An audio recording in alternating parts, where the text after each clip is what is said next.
आज हम बनाएंगे साबूदाने की एक नई रेसिपी। तो यहाँ पे देख सकते हैं ये दिखने में कितनी अच्छी लग रही है। दिखने के साथ साथ खाने में भी आपको बहुत अच्छी लगेगी और ये हेल्दी भी होती है। और इस तरह की रेसिपी आप व्रत और त्योहारों पे बना सकते हैं और इसे बनाना भी बहुत आसान है। आप फटाफट बनाकर तैयार कर सकते हैं। तो चलिए बिना देर किए बनाना शुरू करते हैं। तो सबसे पहले हम एक बड़ा सा बोल में एक कटोरी साबूदाना ले रहे हैं। ये देखिए बड़े साइज का साबूदाना है, तो आप छोटे साइज या बड़े साइज का कोई भी साबूदाना ले सकते हैं। और ये वजन से 200 ग्राम है। तो इसे हम बॉल में ले लिए हैं। अब हम इसे अच्छी तरह से धो लेंगे इसमें पानी डालकर। तो यहाँ पे देखिए साबूदाने को धो लिए हैं और इसमें का पानी भी निकाल लिए हैं। तो जिस कटोरी से हम साबूदाना लिए थे एक कटोरी, उसी कटोरी से हम एक कटोरी पानी लेंगे। तो पानी हमें ज़्यादा नहीं लेना है, ज़रूरत के हिसाब से लेना है। और इसे ढककर आधे घंटे के लिए इसी तरह से छोड़ देंगे ताकि साबूदाने अच्छी तरह से फूलकर सॉफ्ट हो जाएं। तो आधा घंटा हो गया है और यहाँ पे देखिए साबूदाने अच्छी तरह से पानी के ऑब्जॉर्ब कर लिए हैं। ये एकदम खुले खुले से हो गए हैं और फूल गए हैं। देखिए थोड़ी सी साबूदाने को मसल कर दिखा रहे हैं। देखिए ये फूल चुके हैं। अब हम इसे हाथ से अच्छी तरह से मसल लेंगे। देखिए इस तरह से हाथ से इसे हम मसल लेंगे। तो इसी तरह से हम साबूदाने को 2 मिनट तक हाथ से मसलेंगे। तो देखिए 2 मिनट मसलने के बाद साबूदाने कुछ इस तरह के हो गए हैं। अब हम इसमें डालेंगे 2 चम्मच मिल्क पाउडर, 2 चम्मच नारियल का बुरादा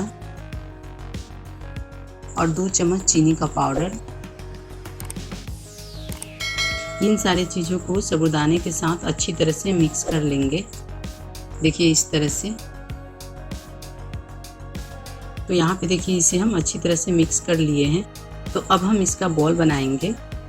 तो बॉल बनाने से पहले हम हाथ में घी लगाकर हाथ को चिकना कर लेंगे और थोड़ी सी मिक्सचर को हम हाथ में लेंगे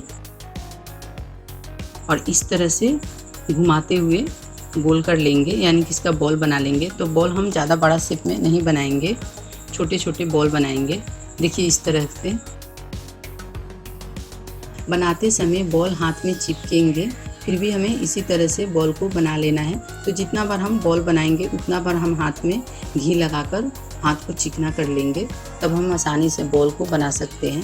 तो इसी तरह से हमें सारे बॉल को बनाकर रेडी कर लेना है।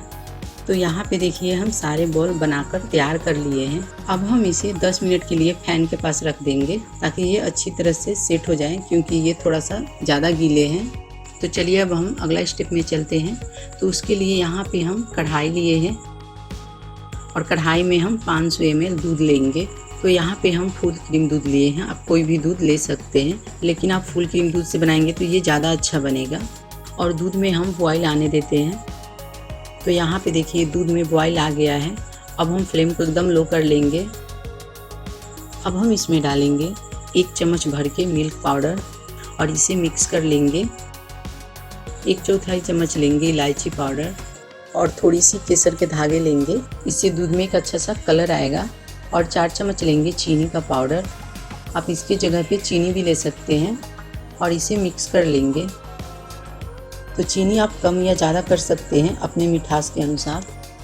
और इसे हम 5 से 6 मिनट तक पकाएंगे ताकि दूध थोड़ी सी गाढ़ी हो जाए।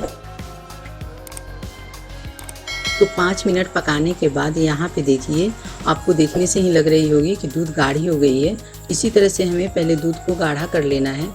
और यहाँ पे देखिए जो हम साबूदाना का बॉल बना के रखे थे वो भी फैन के पास रखने से ये थोड़ा सा सूख गए हैं, यानी हाथ में चिपक नहीं रहे हैं। तो अब हम सारे बॉल को कढ़ाई के अंदर ले लेंगे और इसे अच्छी तरह से मिक्स कर लेंगे।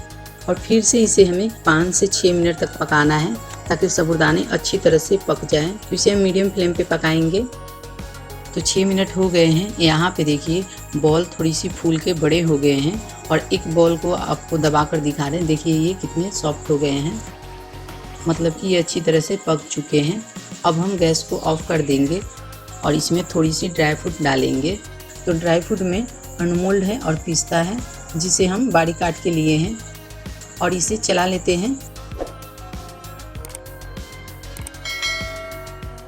तो यहाँ पे देखिए हमारे साबूदाने की रेसिपी बनके तैयार हो गई है। आप इसे साबूदाने की मिठाई भी बोल सकते हैं, रसगुल्ले भी बोल सकते हैं या रसमलाई भी बोल सकते हैं। तो आप इसे ठंडा करके खाइए या गर्म करके खाइए, कोई बात नहीं है, मगर आप इसे ठंडा करके खाइएगा तो ये ज़्यादा अच्छे लगेंगे। तो उम्मीद करती हूँ ये वीडियो आपको ज़रूर पसंद आई होगी। अगर वीडियो पसंद आई तो वीडियो को लाइक कीजिए, शेयर कीजिए और साथ में हमारे चैनल को सब्सक्राइब करना ना भूलिए। तो चलिए मिलते हैं अगले वीडियो में, तब तक के लिए बाय, थैंक्स।